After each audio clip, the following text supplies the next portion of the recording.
Before I begin today, let me acknowledge, first of all, Your Excellencies, all the ambassadors who are in attendance. I also want to acknowledge both the civilians and our military personnel that are about to be deployed to the region, and I'm very grateful to all of you for your extraordinary work. I want to acknowledge General David Petraeus, who's here and has been doing an outstanding job at CENTCOM. We appreciate him. I want to thank Bruce Rydell.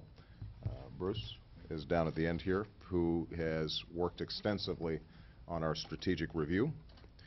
I want to acknowledge Carl Eikenberry, who's here and is our ambassador designate to Afghanistan, and to my national security team. Thanks for their outstanding work.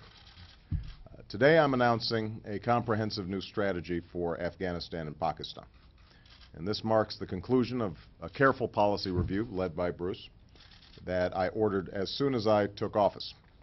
My administration's heard from our military commanders as well as our diplomats.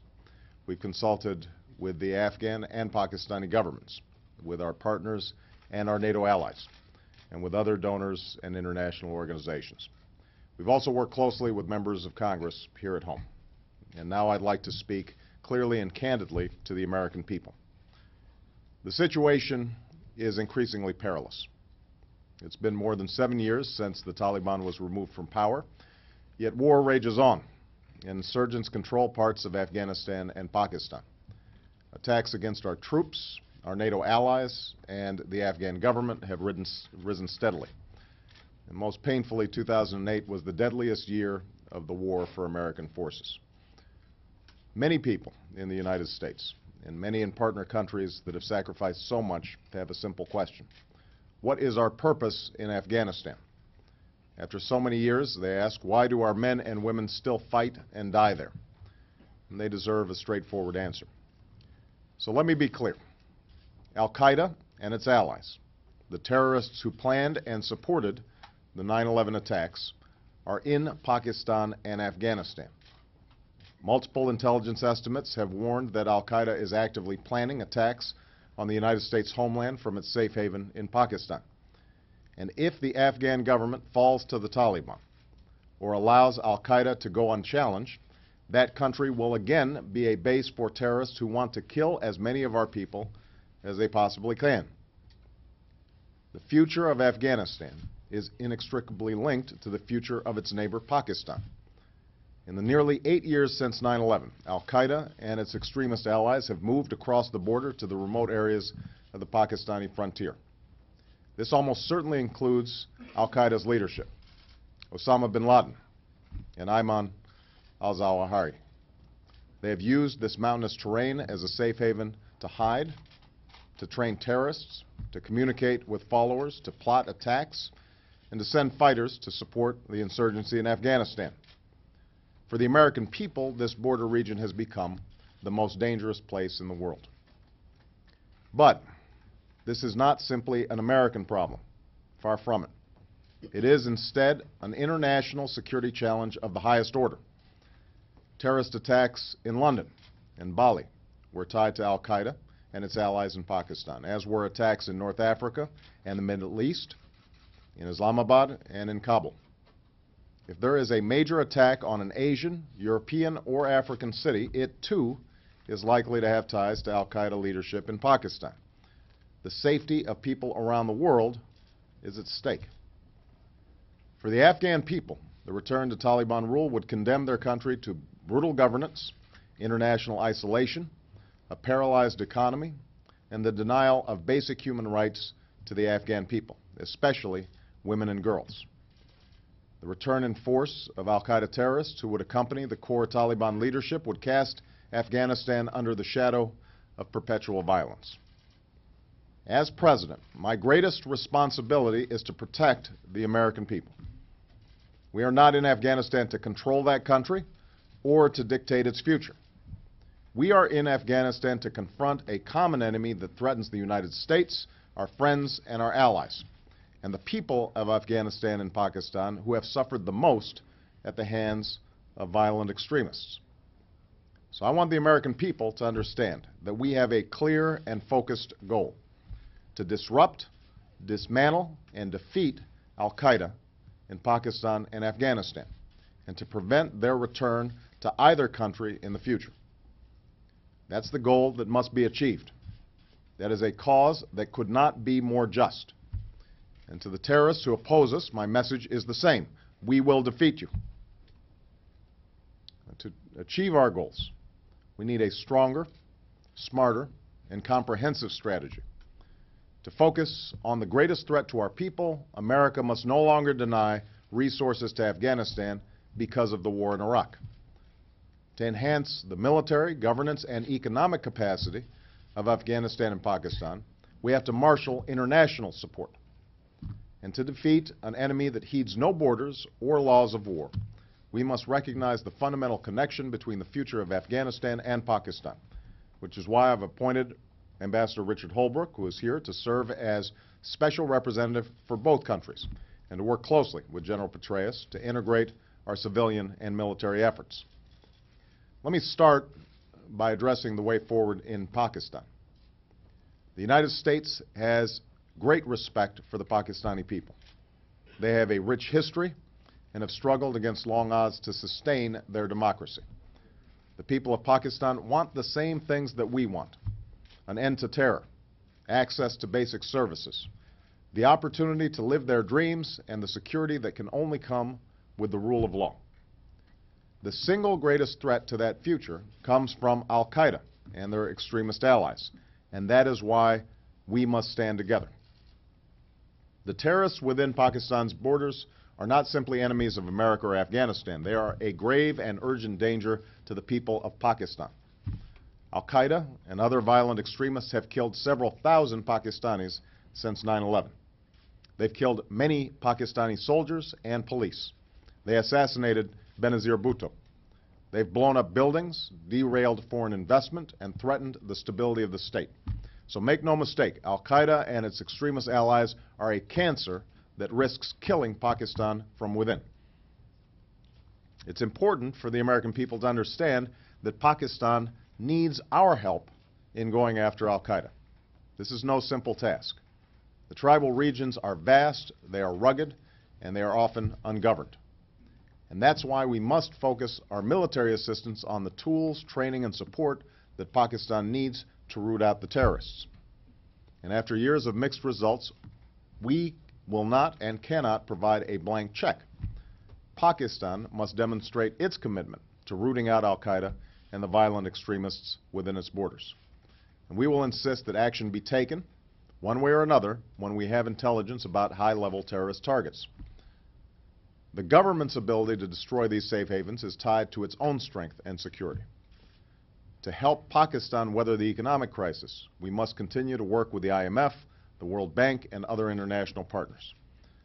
To lessen tensions between two nuclear-armed nations that too often teeter on the edge of escalation and confrontation, we must pursue constructive diplomacy with both India and Pakistan. To avoid the mistakes of the past, we must make clear that our relationship with Pakistan is grounded in support for Pakistan's democratic institutions and the Pakistani people. And to demonstrate through deeds as well as words a commitment that is enduring, we must stand for lasting opportunity. A campaign against extremism will not succeed with bullets or bombs alone. Al-Qaeda offers the people of Pakistan nothing but destruction. We stand for something different. So today, I'm calling upon Congress to pass a bipartisan bill, co-sponsored by John Kerry and Richard Lugar, that authorizes $1.5 billion in direct support to the Pakistani people every year over the next 5 years. Resources that will build schools and roads and hospitals and strengthen Pakistan's democracy. I'm also calling on Congress to pass a bipartisan bill co-sponsored by Maria Cantwell, Chris Von Hollen, and Peter Hoekstra that creates opportunity zones in the border regions to develop the economy and bring hope to places plagued with violence. And we will ask our friends and allies to do their part, including at the Donors Conference in Tokyo next month. Now, I don't ask for this support lightly. These are challenging times. Resources are stretched. But the American people must understand that this is a down payment on our own future. because the security of America and Pakistan is shared. Pakistan's government must be a stronger partner in destroying these safe havens, and we must isolate al-Qaeda from the Pakistani people. And these steps in Pakistan are also indispensable to our efforts in Afghanistan, which will see no end to violence if insurgents move freely back and forth across the border. Security demands a new sense of shared responsibility, and that's why we will launch a standing trilateral dialogue among the United States, Afghanistan, and Pakistan. Our nations will meet regularly, with Secretaries Clinton and Secretary Gates leading our effort. Together, we must enhance intelligence sharing and military cooperation along the border, while addressing issues of common concern like trade, energy, and economic development. And this is just one part of a comprehensive strategy to prevent Afghanistan from becoming the al-Qaeda safe haven that it was before 9/11. To succeed, we and our friends and allies must reverse the Taliban's gains and promote a more capable and accountable Afghan government. Our troops have fought bravely against a ruthless enemy. Our civilians have made great sacrifices. Our allies have borne a heavy burden. Afghans have suffered and sacrificed for their future. But for 6 years, Afghanistan has been denied the resources that it demands because of the war in Iraq. Now we must make a commitment that can accomplish our goals. I've already ordered the deployment of 17,000 troops that had been requested by General McKiernan for many months. These soldiers and Marines will take the fight to the Taliban in the south and the east and give us a greater capacity to partner with Afghan security forces and to go after insurgents along the border. This push will also help provide security in advance of the important presidential elections in Afghanistan in August. At the same time, we will shift the emphasis of our mission to training and increasing the size of Afghan security forces so that they can eventually take the lead in securing their country. That's how we will prepare Afghans to take responsibility for their security and how we will ultimately be able to bring our own troops home. For 3 years, our commanders have been clear about the resources they need for training.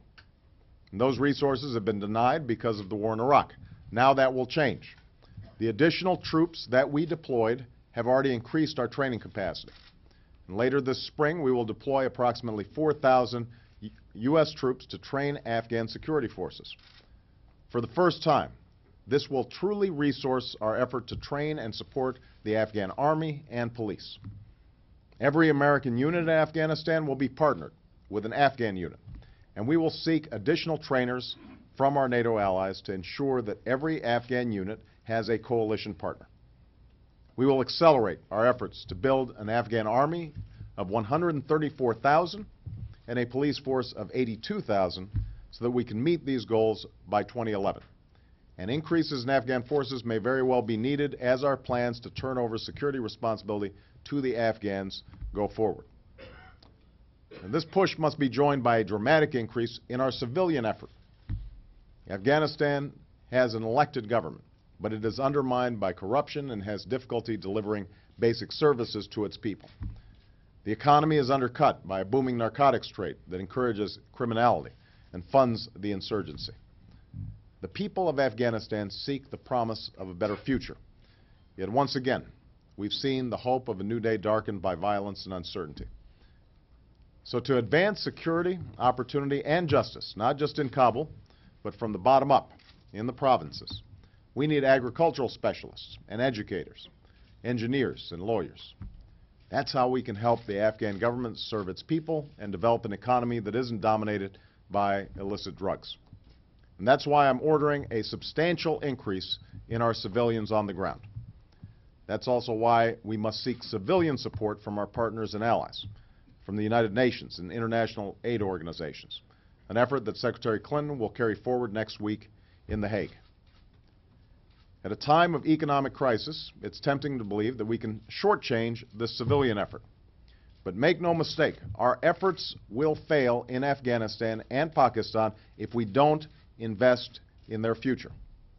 And that's why my budget includes indispensable investments in our State Department and foreign assistance programs. These investments relieve the burden on our troops, They contribute directly to security. They make the American people safer. And they save us an enormous amount of money in the long run, because it's far cheaper to train a policeman to secure his or her own village than to help a farmer seed a crop, or to help a farmer seed a crop than it is to send our troops to fight tour after tour of duty with no transition to Afghan responsibility. As we provide these resources, the days of unaccountable spending, no-bid contracts, and wasteful reconstruction must end. So my budget will increase funding for a strong Inspector General at both State Department and USAID, and include robust funding for Special Inspector Generals for Afghan reconstruction. Now, I want to be clear. We cannot turn a blind eye to the corruption that causes Afghans to lose faith in their own leaders. Instead, we will seek a new compact with the Afghan government that cracks down on corrupt behavior and sets clear benchmarks, clear metrics for international assistance so that it is used to provide for the needs of the Afghan people. In a country with extreme poverty that's been at war for decades, there will also be no peace without reconciliation among former enemies. Now, I have no illusion that this will be easy. In Iraq, we had success in reaching out to former adversaries to isolate and target al-Qaeda in Iraq. We must pursue a similar process in Afghanistan while understanding that it is a very different country. There is an uncompromising core of the Taliban. They must be met with force, and they must be defeated. But there are also those who've taken up arms because of coercion, or simply for a price. These Afghans must have the option to choose a different course. And that's why we will work with local leaders, the Afghan government, and international partners to have a reconciliation process in every province. As their ranks dwindle, an enemy that has nothing to offer the Afghan people but terror and repression must be further isolated. And we will continue to support the basic human rights of all Afghans, including women and girls. And going forward, we will not blindly stay the course. Instead, we will set clear metrics to measure progress and hold ourselves accountable. We'll consistently assess our efforts to train Afghan security forces and our progress in combating insurgents. We will measure the growth of Afghanistan's economy and its illicit narcotics production. And we will review whether we are using the right tools and tactics to make progress towards accomplishing our goals. None of the steps that I've outlined will be easy. None should be taken by America alone. The world cannot afford the price that will come due if Afghanistan slides back into chaos or al-Qaeda operates unchecked. We have a shared responsibility to act, not because we seek to project power for its own sake, but because our own peace and security depends on it. And what's at stake at this time is not just our own security, it's the very idea that free nations can come together on behalf of our common security. That was the founding cause of NATO 6 decades ago. And that must be our common purpose today. My administration is committed to strengthening international organizations and collective action, and that will be my message next week in Europe. As America does more, we will ask others to join us in doing their part. From our partners and NATO allies, we will seek not simply troops, but rather clearly defined capabilities, supporting the Afghan elections, training Afghan security forces, a greater civilian commitment to the Afghan people. For the United Nations, we seek greater progress for its mandate to coordinate international action and assistance and to strengthen Afghan institutions. And finally, together with the United Nations, we will forge a new contact group for Afghanistan and Pakistan that brings together all who should have a stake in the security of the region, our NATO allies and other partners, but also the Central Asian states, the Gulf nations, and Iran, Russia, India, and China. None of these nations benefit from a base for al-Qaeda terrorists and a region that descends into chaos. All have a stake in the promise of lasting peace and security and development. That is true above all for the coalition that has fought together in Afghanistan side by side with Afghans. The sacrifices have been enormous. Nearly 700 Americans have lost their lives. Troops from over 20 countries have also paid the ultimate price. all Americans honor the service and cherish the friendship of those who have fought and worked and bled by our side. And all Americans are awed by the service of our own men and women in uniform, who've borne a burden as great as any other generations. They and their families embody the example of selfless sacrifice. I remind everybody, the United States of America did not choose to fight a war in Afghanistan. Nearly 3,000 of our people were killed on September 11, 2001, for doing nothing more than going about their daily lives. Al-Qaeda and its allies have since killed thousands of people in many countries. Most of the blood on their hands is the blood of Muslims, who Al-Qaeda has killed and maimed in far greater number than any other people. That is the future that Al-Qaeda is offering to the people of Pakistan and Afghanistan. A future without hope or opportunity. A future without justice or peace. So understand, the road ahead will be long, and there will be difficult days ahead. But we will seek lasting partnerships with Afghanistan and Pakistan that promise a new day for their people. And we will use all elements of our national power to defeat Al-Qaeda and to defend America, our allies, and all who seek a better future. Because the United States of America stands for peace and security, justice and opportunity.